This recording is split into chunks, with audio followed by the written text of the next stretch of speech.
India Pakistan எனிமியாக நம்ம வெளி உலகத்தில் பொலிட்டிக்கலாக பார்க்குறோம். ஆனால் ஒரு சில இந்திய பொருட்கள் கண்டிப்பாக பாகிஸ்தான் போனால் தான் அங்கே சில விஷயங்கள் நடக்கிற மாதிரி இருக்குது. பாகிஸ்தான்லேருந்து ஒரு பொருள் வந்தால் தான் இங்கே நடக்குங்கிற மாதிரி இருக்குது. அதுக்கு ரொம்ப சிம்பிளான எக்ஸாம்பிள் முல்தான் கி மிட்டி. இப்போ நான் ஒரு ஈவெண்ட் மேனேஜ் பண்ணிட்டு இருக்கேன். இப்போ இன்னொரு ஈவெண்ட் மேனேஜர் கம்பெனி இருக்குது. ரெண்டு பேர் கொலாபரேட் பண்ணால் ஃபஸ்ட்டு வந்து காம்ப்ளிமெண்ட்ரி ஸ்கில் இருக்கான்னு பார்க்குறேன். அதாவது என்கிட்ட இல்லாத அவர்கிட்ட என்ன இருக்குது, அவர்கிட்ட இல்லாத என்கிட்ட என்ன நான் சொன்னேன். அப்படி காம்ப்ளிமெண்ட்ரி ஸ்கில் இருந்தால் தான் நீங்கள் வந்து அந்த கொலாபரேஷன் வந்து சக்ஸஸ்ஃபுல்லாக போகும். நீங்கள் இந்த கொலாபரேஷன் பற்றி என்ன, அதாவது கொலாபரேஷனே ஜென்ரலாகவே வந்து ஒரு நான் இந்த காம்படிஷன் பற்றி நீங்கள் பேச ஆரம்பிக்கும் போது தான் அது புரிய வைக்கிற முடியும். சுரேகா சார், இப்போ வந்து எல்லாருமே வந்து எப்படி வந்து காம்படிஷனை வந்து நம்ம வந்து எதிர்கொள்கிறது, காம்படிஷன் பற்றிலாம் நம்ம நிறைய பேசியிருக்கோம். ஆனால் இன்னொரு விஷயம் யோசிச்சு பாருங்களேன், நிறைய காம்படிஷன் உருவாக நிறைய பிராண்ட்ஸ் உருவாக ஆனால் கொலாபரேஷன் நிறைய ஆப்பர்ச்சுனிட்டி இருக்குறது நம்ம புரிஞ்சுக்கணும். கரெக்ட். இந்த கொலாபரேஷன் பண்ணி பிராண்டிங்கும் பிஸ்னஸ் பண்ணால் என்ன மாதிரி இம்பேக்ட் கிரியேட் பண்ணுறதை பற்றி பேசலாம் நினைக்கிறேன். இப்போ கண்டிப்பாக அதாவது எப்பயுமே என்னென்னா ஒரு கம்பெனி வந்து இப்போ இன்றைக்கி வந்து எல்லாருமே நீ வேற நான் வேறன்னு இல்லாமல் ஏன் சேர்ந்து செஞ்சால் என்னங்கிற நினைப்பு உருவானதே வந்து ஒரு பெரிய நல்ல ஒரு ப்ரோக்ரஸை தான் பார்க்கலாம். அதை பற்றி பேசலாம். இந்த காம்படிஷன் இருக்கு இல்லையா, இது இப்போ ஒரு நீங்கள் வந்து ஒன்றும் இல்லை, நீங்கள் வந்து ஒரு சின்ன ஒரு டீ கடை வச்சுக்கோங்களேன். ஒரு தெருவில் வந்து ஒரு டீ கடை இருக்கும்போது எல்லாருமே ஒரு டீ கடைக்கு போகும்போது அந்த டீ கடை வந்து எப்போ நிறைய கஸ்டமர்ஸ் நம்மகிட்ட வரான்னு சொல்லிட்டு டீயும் குவாலிட்டியாக போட ஆரம்பிப்பாங்க. ஓகே, ஸோ அது வந்து கஸ்டமர்ஸ்க்கு ரொம்ப ஹாப்பியாக இருக்கும். அதே தெருவில் இன்னொரு டீ கடை வந்து வச்சுக்கோங்களேன். அப்போ என்ன பண்ணுவோம், நான் வந்து காஸ்ட் வந்து அப்போ என்ன ஆகுனா காம்படிஷன் வந்துடும். காம்படிஷனாக பாதி பேர் இங்கே வருவாங்க, பாதி பேர் அங்கே போவாங்க. அப்போ என்ன பண்ணுவோன்னா அவன் ப்ரொடக்ஷனையும் கம்மி பண்ணிவிடுவான். ஐயோ பாதி பேர் அங்கே போகிறாங்க, அப்போ இந்த இருக்கிற கஸ்டமர்ஸ்க்கு மட்டும் கம்மி பண்ணலான்னு. நெக்ஸ்ட்டு வந்து என்ன ஆகுனா அந்த பக்கத்து டீ கடைக்கிற வந்து ₹1 கம்மி பண்ணிட்டான்னு வச்சுக்கோங்க. டீ கடை இப்போ என்ன பண்ணுவான், அவன் ₹1 கம்மி பண்ணிட்டான். அப்போ இவன் என்ன ஒன்று ப்ராடக்ட்டில் கை வைக்கணும், இல்லை வந்து காஸ்ட்டில் கை வைக்கணும். இல்லை வந்து என்ன ஆகும்னா வந்து கஸ்டமர்ஸ் வந்து எங்கே காஸ்ட் வேல்யூ ஃபார் மணி அங்கே போயிட்டே இருப்பாங்க.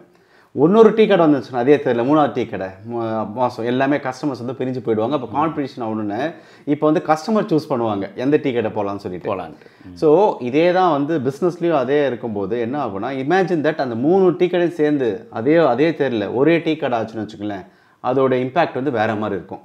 இல்லை 3 பேருமே ஒரே பிரான்ச் ஒரே பிராண்டோட கடையாக இருந்தாலும் இது பாயிண்ட். ஸோ இந்த மாதிரி தான் பிஸ்னஸில் வந்து கொலாபரேஷன். இப்போ வந்து காம்படிஷனை பார்த்துட்டு நம்ம வந்து நம்மளோட குவாலிட்டியை கம்மி பண்ணுறது, காஸ்ட்டை கம்மி பண்ணிட்டே இருந்தீங்கன்னா நீங்கள் பிஸ்னஸ் வந்து பெருசாக பண்ண முடியாது. நீங்கள் காஸ்ட்டு கம்மியாக குவாலிட்டியும் வந்து கம்மியாகிட்டே போகும். குவாலிட்டி கம்மியாச்சுன்னா உங்களுக்கு பிஸ்னஸ் வராதுன்னா உங்களுக்கு வந்து நீங்கள் ரன் பண்ண முடியாது. அந்த மாதிரியெல்லாம் ஒரு விஷயம் இருக்குது. அதே வந்து கொலாபரேட் பண்ணால் நிறைய விஷயங்கள் நடக்கும். ஸோ அந்த கொலாபரேஷனில் வந்து எனக்கு ரொம்ப நான் படிச்சுட்டு இருந்தேன், நிறைய விஷயங்கள் படிச்சுட்டு போது ஏன் நம்ம டிவி இருக்குல்ல, சோனி டிவி பிராவியோன்னு ஒரு டிவி இருக்குது, பிராவியோன்னு ஒரு டிவி இருக்குல்ல, அதே வந்து சோனி அண்ட் சாம்சங் கொலாபரேஷன் தான். So LCD panel manufacture by one brand, Sony வந்து பிராண்ட் பண்ணி விற்கிறாங்க. இது ஒரு கொலாபரேஷன், ரெண்டு பேருமே காம்படிஷன் தான், ஆனால் வந்து கொலாபரேட் பண்ணியிருக்காங்க. அதை விட பெரிய விஷயம் வந்து நம்ம ஆப்பிள் அண்ட் சாம்சங். நம்ம எல்லாருமே வந்து எப்படி இப்போ இருக்கிற பசங்க ட்ரெண்ட் எப்படி இருக்குன்னா, ஆப்பிள் ஃபோனா சாம்சங் ஃபோனா, ஆண்ட்ராய்டு ஃபோனா ஐஓஎஸ் ஃபோனான்ற சண்டை போட்டுக்கிறாங்கல்ல. ஆனால் வந்து ஆப்பிளும் சாம்சங்கும் சேர்ந்து ஒரு புது கொலாபரேஷனில் ஒரு ப்ராடக்ட் லான்ச் பண்ணுறாங்க. உங்களுக்கு தெரியும், iGalaxy S22 Pro Max. இது என்னென்னா ஆப்பிளோடைய சாஃப்ட்வேரு, சாம்சங்கோடைய ஹார்ட்வேர், இதில் வந்து ஒரு சூப்பரான ப்ராடக்ட் வருது. ஸோ இந்த மாதிரி வரும்போது என்னென்ன பெனிஃபிட்ஸ்னு நான் உங்களுக்கு சொல்கிறேன். நீங்கள் இந்த கொலாபரேஷன் பற்றி என்ன, அதாவது கொலாபரேஷனே ஜென்ரலாகவே வந்து நான் இந்த காம்படிஷன் பற்றி நீங்கள் பேச ஆரம்பிக்கும் போது தான் அது புரிய வைக்கிற முடியும். அதாவது 2 பேர் இருக்காங்க, 2 பேர் வெவ்வேறு விதமான ப்ராடக்ட்னா பிரச்சனையே இல்லை. ஒரே ப்ராடக்ட்டை 2 பேர் கொடுக்குறாங்க. ஆனால் ஒருத்தரோட நல்ல ஏதோ ஒரு முக்கியமான விஷயம் நம்மள்கிட்ட இல்லை அப்படின்னு வரும்போது 2 பேரும் சேர்ந்து செஞ்சானே என்ற நினைப்பு வர்றது வந்து ஒரு நல்ல விஷயம். First point. இந்த கொலாபரேஷனுக்குள்ளே போகிறதுக்கு ரொம்ப நிறைய பேர் பயப்படுறதுக்கு காரணமே ஆஹா நம்ம பிஸ்னஸ் போயிடுமோ அப்படின்னு. ஆனால் நீங்கள் அந்த எக்ஸாம்பிள் டீ கடை எக்ஸாம்பிள் மாதிரி அந்த தெருவில் இருக்கக்கூடிய டீ சாப்பிட்றவங்க எல்லாரும் உங்கள்கிட்ட வந்தாகணும். அப்போ இது நீ எதாவது செஞ்சுதாகணும். இப்போ அதில் என்ன சூப்பர்னா, இப்போ 2 கடை இருக்காங்க, ஒருத்தர் 70 இன்னொருத்தர் 30 போகிறாங்கன்னா கொலாபரேட் ஆனால் 2 பேருக்குமே 100%. ஆமாம், இல்லை 50-50 ஆகும். 50-50 2 பேருக்குமே கிடச்சிரும். அது மாதிரியான விஷயங்கள் தான் ஃபஸ்ட்டு பெனிஃபிட் ஆஃப் கொலாபரேஷன். இன்னொன்று ஏன் கொலாபரேட் பண்ணணும், சரி பெனிஃபிட் ஆஃப் கொலாபரேஷன் பார்த்தோம், பட் கொலாபரேட் பண்ணுறதுக்கு என்ன என்கிட்ட என்ன குறை அப்படின்னு நினைக்கிறத விட சேர்ந்து செய்யும்போது என்னெல்லாம் முக்கியமான விஷயங்கள் நடக்கும் அப்படின்னா, இப்போ ஒரு எக்ஸாம்பிளாக நிறைய நிறுவனங்களை சொல்லலாம். சுசுக்கி எடுத்துக்கிட்டிங்களா, மாருதி சுசுக்கி இருக்காங்க. சுசுக்கி இன்றைக்கி டொயோட்டாவோட இது பண்ணிட்டாங்க, கொலாபரேட் பண்ணுறாங்க. கொலாபரேட் பண்ணி அவுட்புட் எடுத்துகிட்டு வராங்க. அதாவது ஒன்றுமே இல்லை, ஒரே மாடல் ஒரே காருக்கு அவங்க ஒரு வேறு பேர் வைக்கிறான் வச்சு டொயோட்டான் பிராண்ட் போட்டு பண்ணிக்கிறாங்க. இதனால் அவங்களுக்கு என்ன ப்ளஸ் அப்படின்னா, ஒரு ஃபேக்ட்ரியில் அதே இதில் வந்து இப்போ வந்து புதுசாக ஒரு மாடலை டிசைன் பண்ணி புது மாடலை கொண்டு வந்து விடுறதை விட நம்ம இதை பண்ணால் என்னன்னு யோசிக்கிறதே ஒரு நம்ம இன்னோவேட்டிவ் திங்கிங்காக தான் நான் பார்க்குறேன். நல்ல விஷயம் தான், ஒன்றும் பிரச்சனை இல்லைன்னு. இப்போ ஒரு இந்த லாயல் கஸ்டமர் இருப்பான் பாருங்கள், ரெகுலர் கஸ்டமர்னு வந்து டொயோட்டா வாங்குகிற ஒரு கஸ்டமர் இருக்காங்க. அவங்க எப்போவுமே லைஃப்பில் டொயோட்டா தான் வாங்கிட்டு இருப்பாங்க. அவங்களுக்கு புது மாடல் எதுவும் வரலன்னு வரும்போது கவலையாக இருக்கும். ஆனால் இப்போ இது பார்த்தீங்கன்னா இவங்களோட புது மாடல் சுசுக்கிட்டேருந்து இவன் வந்து புதுசாக R&D அது இதுன்னு எதுவுமே டென்ஷன் ஆகாமல் டக்குன்னு இந்த பிராண்டை மட்டும் மாற்றி மறுபடியும் சில டெக்னிக்கலாக சில விஷயங்களை மாற்றி தான் ப்ராடக்டை விற்கும்போது ஆட்டோமேட்டிக்காக அவனுக்கு புது ப்ராடக்ட் கிடச்சிது. இந்த பக்கம் சுசுக்கி வந்தீங்கன்னா சுசுக்கிட்ட இன்னோவா கிடையாது. இவங்க என்ன பண்ணுறாங்க, இன்வாக்டோன்னு சொல்லி அதே இன்னோவாவை வாங்கி அவங்க ரீஒர்க் பண்ணி அவங்க வைக்கிறாங்க. இப்போ இதனால் என்ன ஆகும்னா 2 பேரோட கஸ்டமரும் மெர்ஜ் ஆக வாய்ப்பு இருக்குது. கரெக்ட். சரி, இந்த கொலாபரேஷன் பண்ணும்போது என்ன யோசிக்கணும்? எல்லாரும் என்ன நினைப்பாங்க, கொலாபரேஷன்னா நிறைய பணம் வரும் நினைக்கக்கூடாது, அந்த மாதிரி பண்ணக்கூடாது. இது வந்து ஃபஸ்ட்டு வந்து கொலாபரேஷன் எப்போ டெசிஷன் எடுக்கணும்னா, இப்போ வந்து ஃபார் எக்ஸாம்பிள் நான் ஒரு ஈவெண்ட் மேனேஜ் பண்ணிட்டு இருக்கேன், இப்போ இன்னொரு ஈவெண்ட் மேனேஜர் கம்பெனி இருக்குது, 2 பேர் கொலாபரேட் பண்ணால் ஃபஸ்ட்டு வந்து காம்ப்ளிமெண்ட் ஸ்கில் இருக்கான்னு பார்க்குறேன். அதாவது என்கிட்ட இல்லாத அவர்கிட்ட என்ன இருக்குது, அவர்கிட்ட இல்லாத என்கிட்ட என்ன நான் சொன்னேன். அப்படி காம்ப்ளிமெண்ட் ஸ்கில் இருந்தால் தான் நீங்கள் வந்து அந்த கொலாபரேஷன் வந்து சக்ஸஸ்ஃபுல்லாக போகும். ஒருத்தருக்கு நிறைய விஷயங்கள் இன்னொருத்தர் கம்மியாக இருக்குன்னா அது வந்து சக்ஸஸ்ஃபுல் கொலாபரேஷன் வருது. First compliment. ரெண்டாவது வந்து நீங்கள் கொலாபரேட் பண்ணுறதுனால உங்களுடைய அவுட்புட்டோடைய ப்ரொடக்ஷன் காஸ்ட்டோ இல்லை அவுட்புட்டோட காஸ்ட் வந்து கம்மியாகுதா அதையும் பார்க்கணும். காஸ்ட் கம்மியாகுது. இப்போ வந்து நானே தனியாக பண்ணால் 100 ரூபா ஆகுது, ஆனால் வந்து கொலாபரேட் பண்ணால் 50 ரூபா ஆகுதுன்னா அது ஒரு கொலாபரேஷன் ரைட் ரீசன். மூணாவது வந்து 2 பிஸ்னஸ் கொலாபரேட் ஆகும்போது, 2 காம்படிட்டர்ஸ் கொலாபரேட் ஆகும்போது உங்ககிட்ட வந்து மார்க்கெட் ஷேர் இன்க்ரீஸ் ஆகுதான்னு பார்க்கணும். மார்க்கெட் ஷேர் இன்க்ரீஸ் ஆகுதா கொலாபரேட் பண்ணுங்கள். 4வது முக்கியமாக வந்து நீங்கள் 2 பேரும் கொலாபரேட் புதுசாக ஏதாவது ப்ராடக்ட்டு ஒரு கஸ்டமருக்கோ கிளைண்ட்டுக்கோ வேல்யூ கிரியேட் பண்ணுறதுன்னு பார்க்கணும். அப்போ அது பாருங்க, அதான் டெக்னாலஜிக்கலாக இப்போ அவர்கிட்ட தான் இருக்குது, அவரை விட்டால் வேறு யாருமே இல்லைன்னு வரும்போது அவங்களோட கொலாபரேட் பண்ணுறது தப்பே இல்லை. எக்ஸாக்ட்லி. ஸோ அப்போ 2 காம்படிட்டர்ஸ் வந்து கொலாபரேஷன் சும்மா பண்ணிவிட்டு அண்டர்ஸ்டாண்டிங் இல்லாமல் பண்ணிங்கன்னா என்ன ஆகும்னா அது வந்து ஃபெயிலியர் ஆக கூட வாய்ப்பு இருக்குது. அது வந்து என்ன ஆகும்னா சண்டையில் போய் கூட முடியும். அப்போ கொலாபரேஷன் பண்ணும்போது இந்த 5 பேராமீட்டர்ஸ் நான் சொன்னது, ஒன்று வந்து காம்ப்ளிமெண்ட் ஸ்கில் இருக்கா, என்கிட்ட இல்லாதது அவர்கிட்ட காம்படிட்டர்ஸ் கிட்ட இருக்கணும், அந்த காம்படிட்டர் இல்லாத என்கிட்ட இருக்கணும். ரெண்டாவது 2 பேர் சேரும்போது மார்க்கெட் ஷேர் இன்க்ரீஸ் ஆகுதா அதுவும் பார்க்கணும். 2 பேர் சேரும்போது ஒரு விஷயத்தை மேனுஃபேக்சர் பண்ணுறதுக்கோ இல்லை அது ப்ராடக்டாக இருக்கலாம் இல்லை சர்வீஸாக இருக்கலாம், காஸ்ட் கம்மியாக தான் பார்க்கணும். அடுத்தது வந்து 2 பேர் சேரும்போது புதுசாக நிறைய கஸ்டமர்ஸ்க்கு வந்து வேல்யூ கிரியேட் பண்ண முடியுது, மார்க்கெட் ரீச் ஆகுறது இன்னொரு முக்கியமான விஷயம். அதுக்கப்புறம் ஃபைனலாக ஒன்று சொல்கிறேன், 5வது பேராமீட்டர் வந்து ரிஸ்க் கம்மி ஆகுதா. கரெக்ட். இப்போ நான் தனியாக பண்ணேன்னா அது ஃபெயில் ஆனா ரிஸ்க் அதிகம், 2 பேர் கொலாபரேட் பண்ணனா 50% ரிஸ்க் கம்மியாகுது. ஸோ ரிஸ்க் இந்த 5 பேராமீட்டர்ஸ் வந்து இருந்தால் தான் காம்படிட்டர்ஸோட கொலாபரேட் பண்ணணும். கரெக்ட். இல்லை எல்லாம் என்ன நினச்சிப்பா நீ இப்போ கொலாபரேஷன் உடனே இவர் என் காம்படிட்டர் கொலாபரேட் பண்ணலாம் பெரிய விஷயம் நடக்கணும் அப்படி இருக்கக்கூடாது.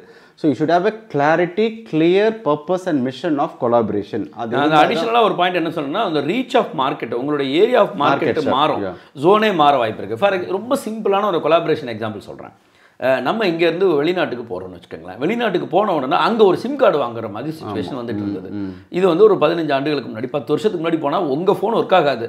இன்டர்நேஷனல் ரோமிங்னு ஒன்று செலக்ட் பண்ணிங்கன்னா அது வந்து பெரிய ஹியூஜ் சம்மாக இருக்கும், அதுக்கு வந்து பெரிய வேலைகள்லாம் பார்க்கணும், பேப்பர் ஒர்க்லாம் பார்க்கணும். இப்போ அது எப்படி ஆயிடுச்சுன்னா ஒவ்வொரு மொபைல் ஃபோன் ஆப்ரேட்டரும் இன்னொரு நாட்டில் இருக்கக்கூடிய இன்னொரு மொபைல் ஃபோன் ஆப்ரேட்டரோட கொலாபரேட். அதாவது என் நாட்டிலேருந்து ஒரு நம்பருக்கு நான் வந்து உனக்கு இங்கே பணம் வாங்கிக்கிறேன், நீ அவங்களுக்கு ஒரு 4 நாளைக்கு மட்டும் உன் சர்வீஸை கொடு, அதுக்கு நான் இவ்வளோ ரூபா பணம் தரேன் அப்படின்னு கொலாபரேட் ஆகிடுறாங்க. இதுதான் சர்வீஸ் கொலாபரேஷன். இப்போ போய் நீங்கள் போய் இறங்கின உடனே ஆட்டோமேட்டிக்காக அந்த ஊர், இப்போ நான் இப்போ ஸ்ரீலங்கா போனாலும் இது போனாலும் சரி, மற்ற கண்ட்ரி போனாலும் அந்த டயலாக்னு இப்போ ஸ்ரீலங்காவில் டயலாக்னு இருக்குது, டயலாகோட டக்குன்னு கனெக்ட் ஆகிடுது ஏர்டெல். அப்போ ஆட்டோமேட்டிக்காக நமக்கு தெரியவே இல்லை அது ஏர்டெல்லாம் யூஸ் பண்ணுறோமா டயலாக் யூஸ் பண்ண எதுவுமே தெரியாது, ஆட்டோமேட்டிக்காக நம்ம ஃபோன் ஆக்டிவாகவே இருக்குது. இது வந்து நமக்கு ரொம்ப ஒரு எக்ஸ்பாண்டட் மார்க்கெட்டோட நமக்கு ஒரு பெரிய ப்ளஸ்ஸாக இருக்குது. இதை தான் இப்போ நீங்கள் சொல்கிற மாதிரி ஒரு ஸ்ரீலங்கன் இந்தியாவுக்கு வந்தால் அவரால் ஏர்டெல் யூஸ் பண்ண முடியும், ஒரு இந்தியன் வந்து ஸ்ரீலங்கா போனால் இந்த மாதிரி பண்ண முடியும். மற்ற எந்த நாடுகளும் நான் துபாய் ஃபோன் வச்சிருக்கேன், துபாய் ஃபோன் இங்கே வந்து ஆக்டிவாக தான் இருக்குது. ஸோ வோடாஃபோன் தான் கொலாபரேஷன் இங்கே. ஸோ துபாயில் நான் நம்பர் வச்சிருக்கேன், அது இங்கே ஆக்டிவாக இருக்குது. ரோமிங் துபாய் காலா அவங்களை பொறுத்த வரைக்கும் லோக்கல் காலாக வந்துடும். இதனால என்ன நடக்குதுன்னா இப்போ நமக்கு கஸ்டமருக்கு எவ்வளோ பெரிய பெனிஃபிட் பாருங்கள் கொலாபரேஷன்னால. அவங்கள பொறுத்த வரைக்கும் இப்போ ஏர்டெல் போய் ஸ்ரீலங்காவில் தனியாக ஒரு பிராண்ட் ஆரம்பித்து ரன் பண்ணி நீ எனக்கு நானும் அங்கேயும் ஏர்டெல் இருக்கேன்னு சொல்கிறத விட ஒருத்தரோட கொலாபரேட் பண்ணியிருக்கேன் அப்படிங்கிறது தான். இது பாருங்கள், டூர் ஆப்ரேட்டர்ஸ் அந்த காலத்துலேருந்து அதை பண்ணிகிட்டு இருந்தாங்க. டூர் ஆப்ரேட்டர்ஸ் என்ன செய்வாங்கன்னா, காஷ்மீர் நீங்கள் போனால் அங்கே ஒரு ட்ராவல் ஏஜென்ட்டு இவங்க கனெக்ட் பண்ணி வச்சுருப்பாங்க. எப்போ எங்கால ஒரு 40 பேர் வராங்க, வந்தோடனே நீ அவங்களை ட்ராவல் பார்த்துக்கொள்வாங்க. இதுதான் கொலாபரேஷன். இப்போ இங்கே ஈவெண்ட் இண்டஸ்ட்ரியில் என்ன பண்ணுவோம்னா, இப்போ வந்து நார்த் இந்தியாவில் வந்து ஒரு பாம்பேயில் டெல்லியில் வந்து இங்கே ஒரு கிளைண்ட் இருக்காங்க, ஆனால் சென்னையில் ஈவெண்ட் எக்ஸிக்யூட் பண்ணோன்னா அவங்க எங்களுக்கு கொடுப்பாங்க, நாங்கள் பண்ணோம். அப்புறம் நாங்கள் வந்து ஒரு ஈவெண்ட்டை டெல்லியில் பாம்பே பண்ணோம், அவங்களோட கொலாபரேட் பண்ணி பண்ணுவோம். அந்த காம்படிஷன் வந்து ஆனால் வந்து அது வந்து கொஞ்சம் ஆனஸ்ட்டாக நேர்மையான ஆள் டிரான்ஸ்பரண்ட் ஆள் இருந்தால் தான் அந்த கொலாபரேஷன் வந்து சக்ஸஸ்ஃபுல்லாக போகும். கரெக்ட். அப்படி இல்லைன்னா அதுக்கான டாக்குமெண்டேஷன்லாம் பண்ணிட்டு தான் நாங்கள் பண்ணுவோம். அந்த மாதிரி ஒரு விஷயம் இருக்குது. அதான் பில்டிங் ட்ரஸ்ட் அண்ட் கிரெடிபிலிட்டி ரொம்ப முக்கியம். எக்ஸாக்ட்லி. முக்கியமான விஷயம் வந்து இப்போ இந்த ஆப்பிள் நம்ம சொன்னோம்ல, ஆப்பிள் ஃபோன், சாம்சங், அந்த மாதிரி ஆப்பிள் நைக்கு, ஆப்பிள் வாட்ச் இருக்கு இல்லையா, ஹெல்த் வாட்ச் இருக்கு. இப்போ ஆப்பிள் வாட்ச் ஹெல்த் வாட்ச் இருக்குல்ல, அது வந்து நைக்கோட இப்போ கொலாபரேட் பண்ணியிருக்காங்க. ஸோ அது அப்புறம் கோப்ரோ, ரெட்புல் சேர்ந்து ஒரு அமேசிங்கான ஒரு வீடியோ பண்ணாங்க. நீங்கள் தெரிஞ்சிருக்கும். கோப்ரோ வந்து ஒரு கேமரா, கோப்ரோன்றது ஒரு கேமரா. அந்த கேமரா வச்சுட்டு ரெட்புல் வந்து எனர்ஜி கம்பெனி, இவங்க வந்து ஃப்ளைட்டில் போயிட்டு அங்கேருந்து வந்து கேப்சர் பண்ணுறது வந்து ஒரு கொலாபரேஷனில் பண்ணாங்க. இந்த கொலாபரேஷன் பண்ணும்போது என்ன ஆகுனா, 2 சைடு இருக்கிற மார்க்கெட் ஷேரை கேப்சர் பண்ண முடியும். எக்ஸ்சேஞ்ச் ஆஃப் ப்ராடக்ட்ஸ் பண்ணலாம், எக்ஸ்சேஞ்ச் ஆஃப் சர்வீசஸ் பண்ணும்போது கஸ்டமர்ஸ், இவங்களுக்கு புது கஸ்டமர் வருவாங்க, அவங்களுக்கும் புது கஸ்டமர் வருவாங்க. இது ஒரு பெரிய அட்வான்டேஜ். இன்னொன்று, அந்த வாக்கின் டு மை காம்படிட்டர்ஸ் டோர்னு ஒரு கான்செப்ட் இருக்குது. அதாவது என்னுடைய போட்டியாளர் அலுவலகத்துக்கு நான் போகும் எனக்கு கால் தயங்குது அப்படின்னு ஒரு மனநிலை எல்லாருக்குமே இருக்கும். ஆனால் நீங்கள் அங்கே போனீங்கன்னா கண்டிப்பாக கொலாபரேஷன் ரொம்ப அழகாக ஒர்க் ஆகும். ஒரு நீங்கள் ஸ்டார்ட் அப்பில் இருக்கவங்க, இன்றைக்கி இருக்கவங்களுக்கு வந்து இது முக்கியமான பாடமாக எடுத்துக்கணும். என்னென்னா, நான் ஒரு கம்பெனி வச்சுருக்கேன், என்ன மாதிரி ஒருத்தர் பண்ணுறாங்க, பட் அவங்கள்ட்ட நான் எப்படி கொலாபரேட் பண்ணுறது தெரியல, இல்லை அங்கே போகிறதுக்கு கஷ்டமாக இருக்குது, என் ஈகோ தடுக்குதுலாம் இல்லாமல், நிறுவனம் என்பது தனி, நான்கிறது தனி. எனக்கு பிடிச்சாலோ பிடிக்கலையோ, எனக்கு இந்த நிறுவனத்தோட கொலாபரேஷன் எனக்கு ரொம்ப தேவைன்னா அதுக்கு வெக்கப்படாமல் போய் பண்ணாதான் கண்டிப்பாக வெற்றி காண முடியும். யா, ஸோ ஃப்ரீ நேம் இது வந்து இது என்ன சொல்கிறாங்கன்னா, ஃப்ரெண்ட்ஷிப் அண்ட் எனிமி, ஃப்ரெனிமி எக்கானமின்னு சொல்கிறாங்க. ஃப்ரெனிமி எக்கானமின்னா அதாவது ஃப்ரெண்டும் கிடையாது, எனிமியும் கிடையாது. அதாவது எனக்கு ஆப்போசிட் ரைவலும் இருக்கலாம், என்னோட ஆப்போசிட் தாட் ப்ராசஸும் இருக்கலாம். ஆனால் அதை 2 பேர் சேரும்போது ஒரு பாசிட்டிவ் இம்பாக்ட் கிரியேட் ஆகுது, அந்த ஃப்ரெனிமின்னு சொல்லுவாங்க. இது ரொம்ப நல்ல எக்ஸாம்பிள் பாகிஸ்தான், இந்தியாங்க. இந்தியா பாகிஸ்தான் எனிமியாக நம்ம வெளி உலகத்தில் பொலிட்டிக்கலாக பார்க்குறோம். ஆனால் ஒரு சில இந்திய பொருட்கள் கண்டிப்பாக பாகிஸ்தான் போனால் தான் அங்கே சில விஷயங்கள் நடக்கிற மாதிரி இருக்குது. பாகிஸ்தான்லேருந்து ஒரு பொருள் வந்தால் தான் இங்கே நடக்குங்கிற மாதிரி இருக்குது. அதுக்கு ரொம்ப சிம்பிளான எக்ஸாம்பிள் முல்தான் கி மிட்டி. முல்தானி மிட்டின்னு முகத்தில் தடுக்கிறாங்கள, இது ஒரு இந்த பொருள், பியூட்டி பொருள். அது வந்து முல்தான்கிற பகுதியில் கிடைக்கிற மண், முல்தான் கி மிட்டி, அதுதான். ஆனால் அது அங்கே பாகிஸ்தானில் மட்டும்தான் வந்தாகணும். இப்போ இது ஃப்ரெனிமி எக்கானமி தான். ஆமாம், ஃப்ரெனிமி எக்கானமி. அங்கே இருந்தால் வாங்கி ஆகணும். நீங்கள் பிடிக்காத நாடாக இருந்தால் வாங்கி தான் ஆகணும். அது மாதிரி ஒவ்வொரு சில விஷயங்களை நம்ம உருவாக்கிக்கும் போது அது ஒரு கொலாபரேஷனாக இருக்குது. பிஸ்னஸில் எனிமி இதெல்லாம் பார்க்கக்கூடாதுங்கிறதுக்கு கரெக்ட். ஸோ இந்த கொலாபரேஷன் எப்போ பண்ணணுன்றது ஃபஸ்ட்டு அது கரெக்டாக ஸ்டார்ட் அப் பீப்புள் யோசிங்க. எப்படின்னா, ஃபார் எக்ஸாம்பிள் நீங்கள் ஒரு விஷயம் பண்ணிகிட்ருக்கீங்க, அது உங்களுக்கு பண்ண தெரியல, அதனால் காஸ்ட் வந்து வேஸ்ட் ஆகுது, நிறைய ட்ரை பண்ணி நிறைய லாஸ் பண்ணிகிட்டே இருக்கேன். ஆனால் உங்கள் காம்படிட்டர் அது கரெக்டாக பண்ணுறான். ஃபார் எக்ஸாம்பிள் அவன் ஒரு விஷயத்தை பார்த்துட்டு இருக்கான், ஆனால் அது உங்ககிட்டே இருக்குது.